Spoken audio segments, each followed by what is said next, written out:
Senate is about Nigeria and Nigerians.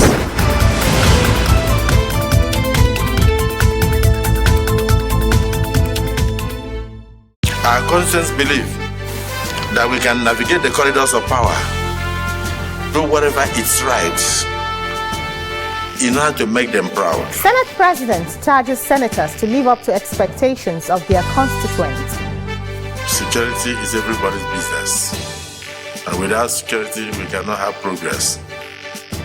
And senators raise concerns over the spate of insecurity, invite service chiefs for interaction.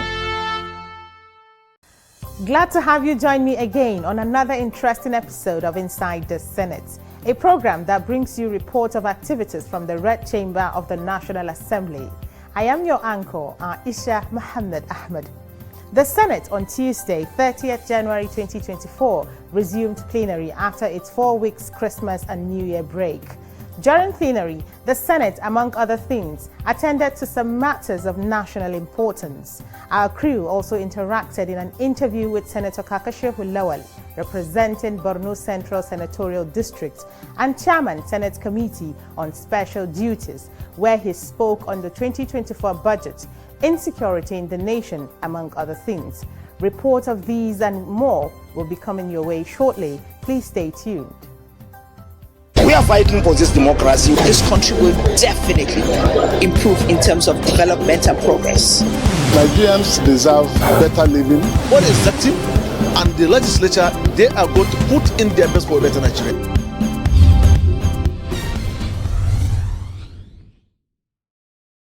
Thank you for staying tuned.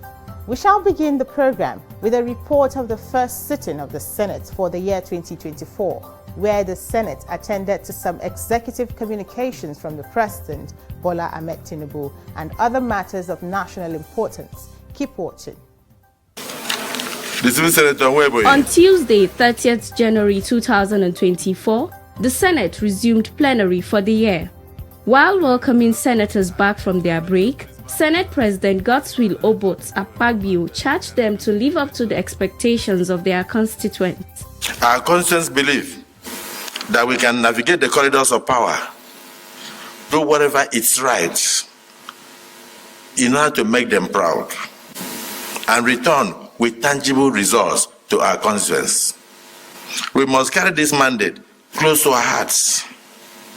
We must act upon it, and we must make our constituents proud, as expected of us. Senator Akpabio also reminded the lawmakers of their duty to the nation, stating that they have a unique platform to effect change and advocate for the interests of their constituents. History and future generations will not forgive us if we squander this opportunity or fail to leave our mark on the annals of time. Let us use our time in this revered chamber to delve into pressing issues, engage in passionate and respectful debates, and craft legislations that reflect the needs and aspirations of the people of Nigeria in general. In the coming months, we will face a multitude of challenges, from economic recovery to healthcare reforms to national security and even social justice. It is imperative that we approach these issues with a spirit of collaboration, brotherhood, love, and commitment to finding common ground in order for this country to move forward. In conclusion, Senator Akpabio also called on the lawmakers to collaborate with the executive for the benefit of the nation and also draw inspiration from the limitless potential they can achieve together in shaping the fortunes of the nation and continent. Moving on, the Senate President read some executive communication from the President of the Federation, Bola Ahmed Tinubu. Among them was one titled Disengagement of the Executive Vice Chairman and CEO of the Federal Competition and Consumer Protection Commission, FCCPC. In the letter, President Tinubu sought the confirmation of the Senate in respect of the disengagement from office of Mr. Babatunde Irukere as Executive Vice Chairman and CEO of the FCCPC with effect from Monday, 8th of January 2024. The request was referred to the Committee of the Whole. Another letter was titled Election of Member of Parliament to the 6th Legislature of the ECOWAS Parliament. In the letter, President Tinubu again sought the Senate to elect 35 of its members to pre-represent Nigeria at the 6th Legislature of the ECOWAS Parliament for the period of 2024 to 2028. After reading the letter, Senate President Akpabio noted that action had already been taken on the matter by the leadership and clerk of the Senate even before the arrival of the letter. Moving on to motions, Leader of the Senate, Senator Michael Bamidele, on behalf of the entire Senate, moved a motion on the spate of insecurity in the country. The Senate notes with sadness the rising spate of killings, kidnappings, banditry, and other criminal activities in the nation. Senate further notes the recent killings in Okokolo, Abuge, Ochi, Donya communities in Agata local government area of Benue State, which led to loss of lives, including security personnel, and wanton destruction of properties.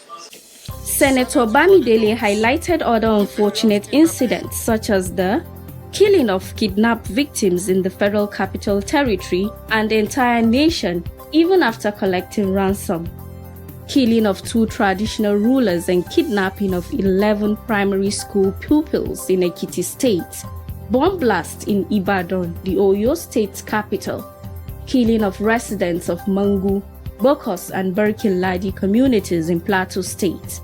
Prayers for the motion were to invite the security chiefs for an interactive session with the Senate with a view to resolving the insecurity that is plaguing the country and observe a minute's silence in honor of the departed. The motion was voted on and adopted, and a minute's silence was observed in honor of those who lost their lives to insecurity in the country. Other forms of insecurity in our dear country in the recent past rest in perfect peace.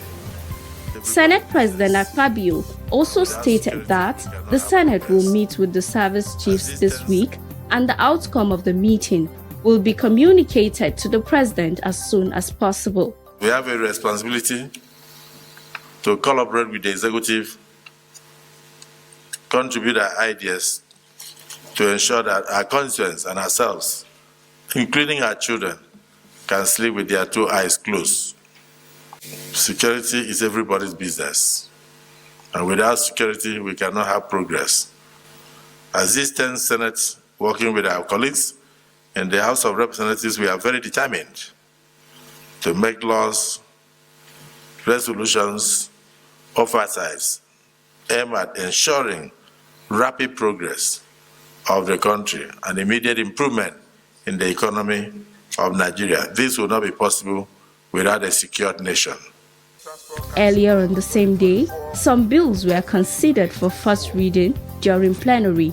They include Harmonized Retirement Age for Staff of National Assembly Service Bill 2024, sponsored by Senator Bamidele Michael Okpeyemi, Institute of Information and Communication Technology, Umuahia North, Abia State, Establishment Bill 2024, sponsored by Senator Akubundu Austin.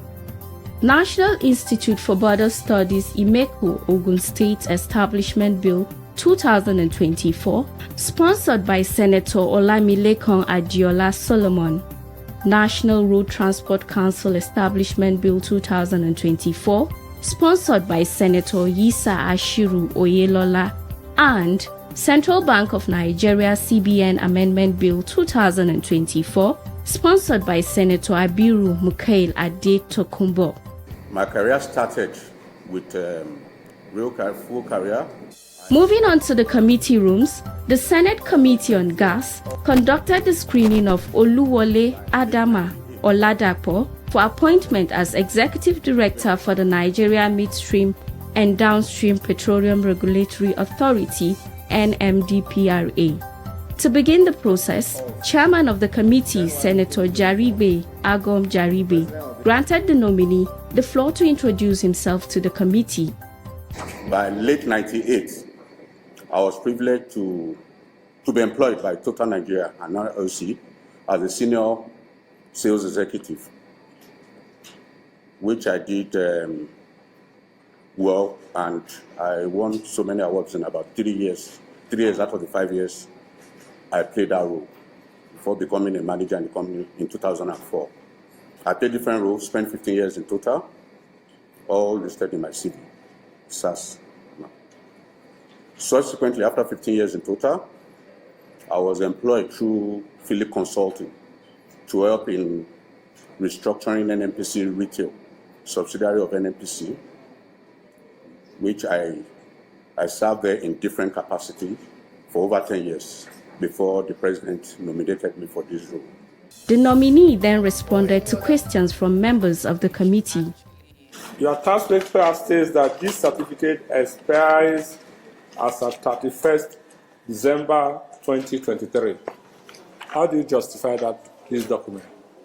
I'm an employee of NNPC Retail, and these things are done centrally, and also note that it is mandatory that before salaries are paid, tax are deducted on a monthly basis. So I don't responsible. I have a full department in charge of this. You have functioned and circulated around the area of marketing and finance, and they're taking you to a new area now, gas and downstream.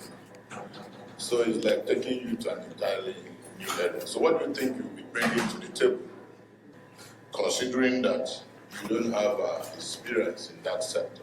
Oil and gas, like I said, has been going together.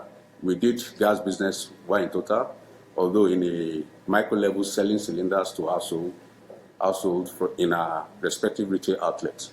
So coming to NNPC, as of 2001, I was deployed to the gas department, which was the last job I did till I left for about 3 years. Now I've been overseeing gas development, gas sales, working. I'm also starting with the CNG LNG project. So I have some stint in that environment. There's a lot of flaring of gas going on at the moment. And I believe there is a law that at some point bans the flaring of gas. So the government is losing a lot of revenue, in billions of dollars. I'm wondering if you have any plans to see that something is being done about it so that you can increase the revenues of federal government to stop gas flaring. Ours is to see investors who have good projects but are limited with funds, who want to invest in that sector, who evaluate and see in a very critical way, review around the country, not just limited, and choose some of those investors and partner them to deepen gas usage, either for cooking or for power generation or for mobility like the CNG program the federal government is. That will reduce the impact of subsidy removal. Chairman of the committee closed the screening session. We look forward to you bringing your budget, or your programs, and the cost implications to this committee for appropriations, because that is what is stated in the BIA. And for companies who have not been remitting the 0.5% of gas sales and oil sales, including the gas flare penalties, we expect that you set up a task force to make sure that these revenues are recovered. As a parliament, we are going to also carry out oversights, and we want a list of companies that have not remitted government revenues in line with the provisions of the BIA.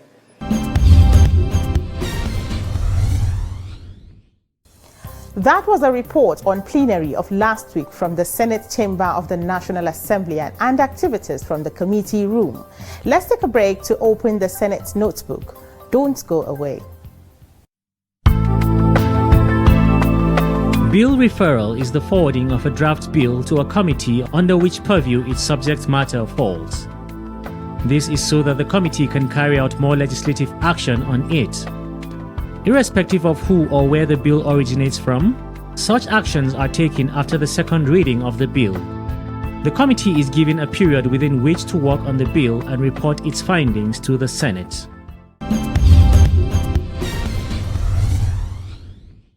You're still watching Inside the Senate, a program that brings you reports of activities from the Red Chamber of the National Assembly and its members. Senator Kaka Shehu Lawal is the lawmaker representing Borno Central Senatorial District and Chairman Senate Committee on Special Duties. Last week, our crew interacted with him in an interview, and he began by talking about the 2024 budget and its implementation. The 10th Senate had exhibited an exemplary role in the history of the legislature in Nigeria.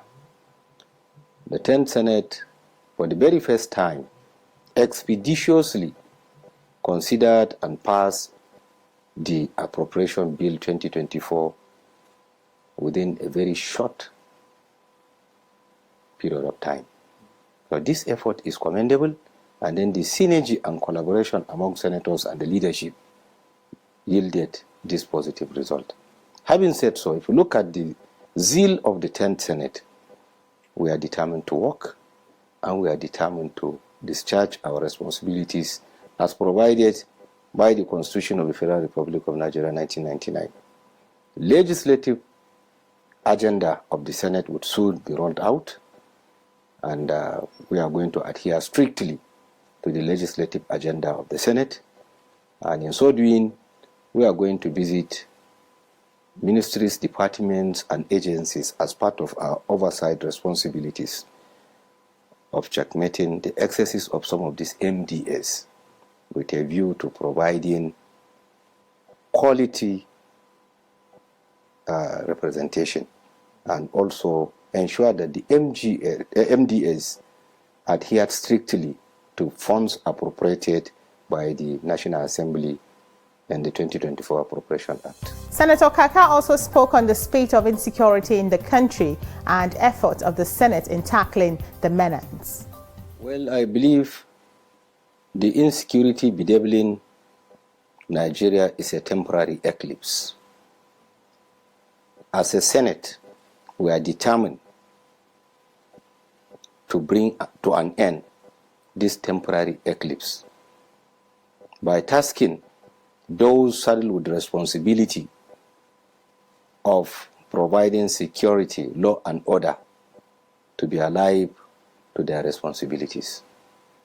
And it is against this backdrop that the Senate yesterday summoned all the service chiefs and other heads of security agencies to a robust interface where we are going to meet with them and talk on what is bedeviling this country. And I believe after the parley with them, the game will certainly change. He further thanked state governors who have made efforts in addressing the issue of insecurity in their various states.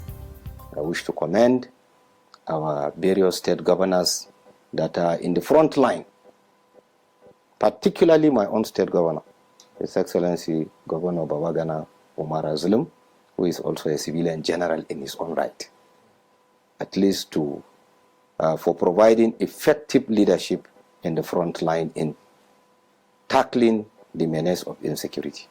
Other governors are also doing well, so as legislators, we are also going to back them to ensure that they achieve the desired result.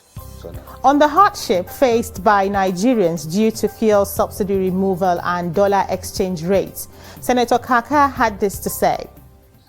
The Senate is concerned about the economy in the country, the Nigerian economy.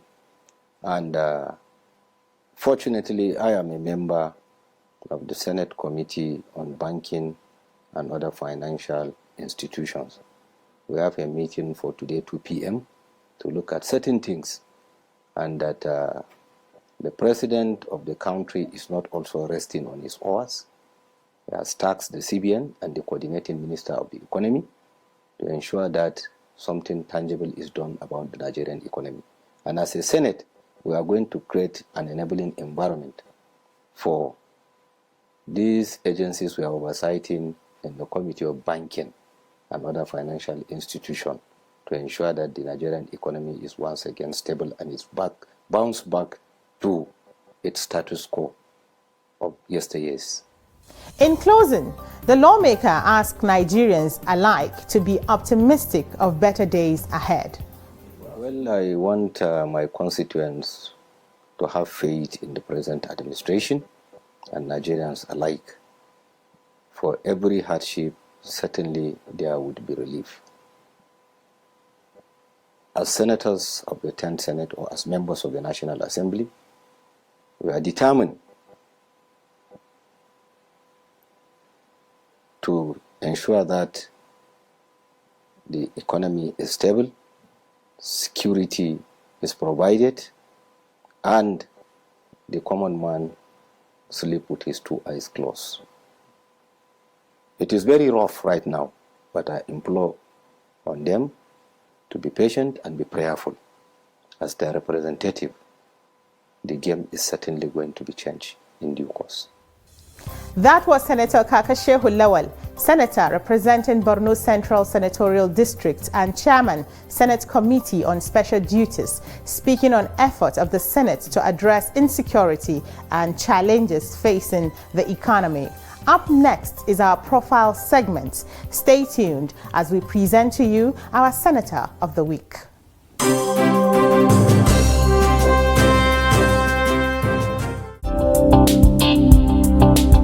Prince Chinedu Muniru Nwoko, popularly known as Senator Ned Muniru Nwoko, is the senator representing Delta North Senatorial District in the 10th Senate. He was born on the 21st of December 1960 into the Nwoko royal family Idumuje, Uboko Kingdom of Anyocha North Local Government Area of Delta State.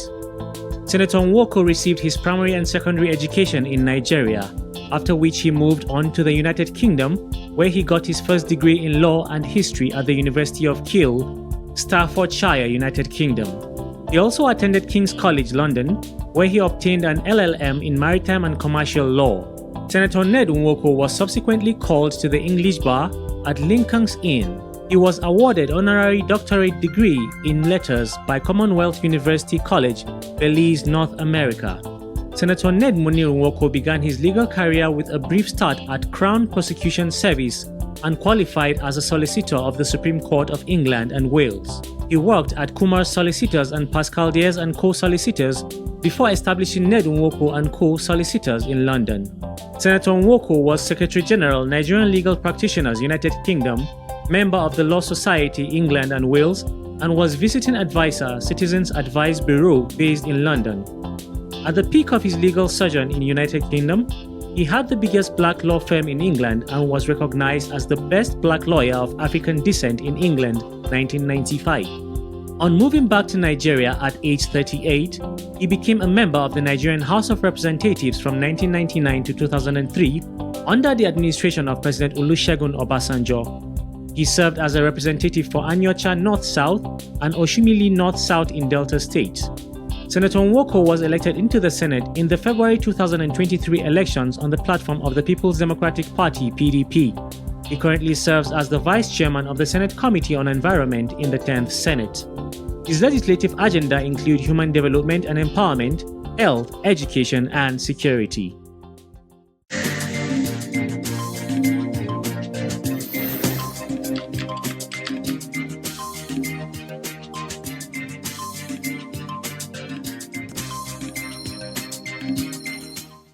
On that note, we come to the end of this week's episode of Inside the Senate.